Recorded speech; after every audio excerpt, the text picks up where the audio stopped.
খেলবে। এটার মানে এটাও না যে মিরাজ খুব একটা ভালো বোলার না বা ভালো ব্যাটসম্যান না।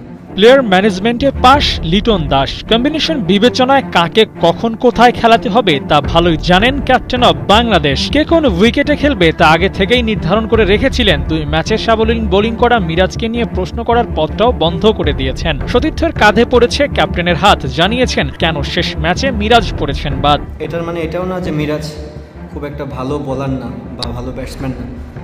কন্ডিশন যতই ভালো হোক, শাক মেহেদী যতই ভালো পারফরমেন্স করুক, অ্যাজ এ টিম যখন আমি লিডার টিম বানাবো, আমি চেষ্টা করব সারফেসটার উপর চিন্তা ভাবনা করে। যদি আমি মনে করি সারফেস বোলিং ফ্রেন্ডলি হবে, আমি ডেফিনেটলি সব ম্যাচ শাক মেহেদীকে খেলাবো। যেদিন বুঝবো যে না সারফেস একটু ব্যাটিং ফ্রেন্ডলি, মেহেদী মিরাজ কামব্যাক করবে।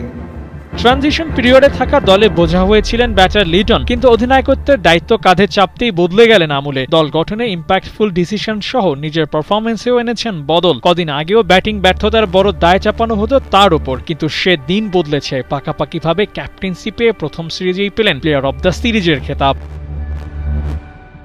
5 পাণ্ডবের যুগ শেষ হওয়ার পর দায়িত্ব নিতে হবে বলেছিলেন লিটন নিজেই, কথা রেখেছেন। টি-20তে শ্রীলঙ্কার বিপক্ষে জয় পাওয়া প্রথম সিরিজে দলের হয়ে সর্বোচ্চ রান করেছেন ক্যাপ্টেন। আর 7 রান করলেই 2 দলের মধ্যে সবার থেকে বেশি রান থাকতো লিটনের। তবে কি ক্যাপ্টেন্সি পেয়েই সিরিয়াস হয়ে গেলেন লিটন?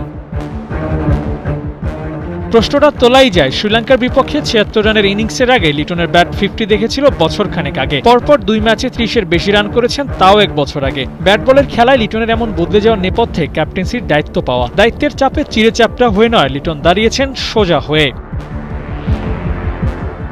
পথ চলার কেবল শুরু। ছোট্ট ফরম্যাটে বড় চ্যালেঞ্জ অধিনায়ক লিটনের সামনে। ভবিষ্যতে এমন কোন সাফল্যের গল্প বলতে হবে যা এর আগে কখনো কেউ শোনেনি।